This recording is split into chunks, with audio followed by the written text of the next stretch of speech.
আপনি কি জানেন প্রতিদিন হাজার হাজার মানুষ অনলাইনে প্রতারণার শিকার হচ্ছেন? কিন্তু কিছু সাধারণ সতর্কতা আপনাকে রাখতে পারে নিরাপদ। জানুন অনলাইনে নিরাপদ থাকতে 5টি গুরুত্বপূর্ণ করণীয়। আমার বলা 5টি পয়েন্টের বাইরে আপনার কোনো মতামত থাকলে কমেন্টে জানাতে পারেন। ভিডিওটি ভালো লাগলে শেয়ার করুন যাতে আপনার প্রিয়জনরাও নিরাপদে থাকতে পারেন। 1. শক্তিশালী ও ভিন্ন ভিন্ন পাসওয়ার্ড ব্যবহার করুন। সব অ্যাকাউন্টে একই পাসওয়ার্ড ব্যবহার করা সবচেয়ে বড় ভুল। প্রতিটি গুরুত্বপূর্ণ অ্যাকাউন্টে যেমন ফেসবুক, জিমেইল, ব্যাংক ইত্যাদির জন্য শক্তিশালী পাসওয়ার্ড ব্যবহার করুন।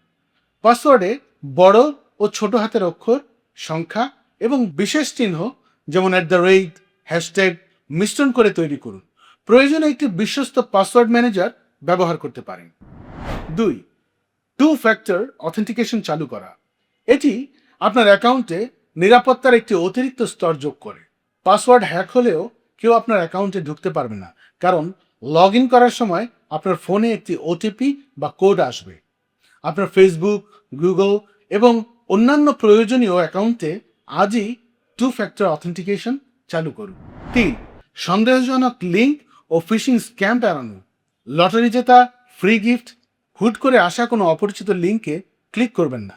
অনেক সময় ব্যাংক বা ফেসবুকের হুবহু নকল ওয়েবসাইট বানিয়ে আপনার পাসওয়ার্ড চুরি করার চেষ্টা করা হয়। কোনো লিঙ্কের ওয়েবসাইটে ক্লিক করার আগে URL বা বানান ভালো করে দেখে নিন। 4. পাবলিক ওয়াইফাই ব্যবহারে সতর্ক থাকা। রেস্টুরেন্ট, রেল স্টেশন, পার্কের ফ্রি ওয়াইফাই ব্যবহার করে কখনোই আপনার Facebook log in, online banking বা কোনো আর্থিক লেনদেন করবেন না। পাবলিক ওয়াইফাইয়ের মাধ্যমে হ্যাকাররা সহজেই আপনার ডিভাইসের তথ্য চুরি করতে পারে।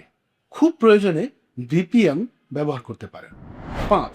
অ্যাপ পারমিশন এবং ব্যক্তিগত তথ্য শেয়ারে নিয়ন্ত্রণ। অ্যাপ ইনস্টল করার সময় সেটি আপনার গ্যালারি, কন্ট্যাক্ট বা লোকেশনের পারমিশন চাচ্ছে কিনা তা খেয়াল রাখুন। একটি সাধারণ ফ্ল্যাশলাইট বা গেম অ্যাপের আপনার কন্ট্যাক্ট লিস্ট দেখার কোনো প্রয়োজন নেই। পাশাপাশি সোশ্যাল মিডিয়ায় নিজের অবস্থান বা সংবেদনশীল ব্যক্তিগত তথ্য শেয়ার করা থেকে বিরত থাকুন। আমার চ্যানেল ফলো করুন বা না করুন, মোবাইল ব্যবহারে বা ইন্টারনেট ব্যবহারে আপনি এই 5টি বিষয় মেনে চললে ভালো থাকবেন ইনশাআল্লাহ।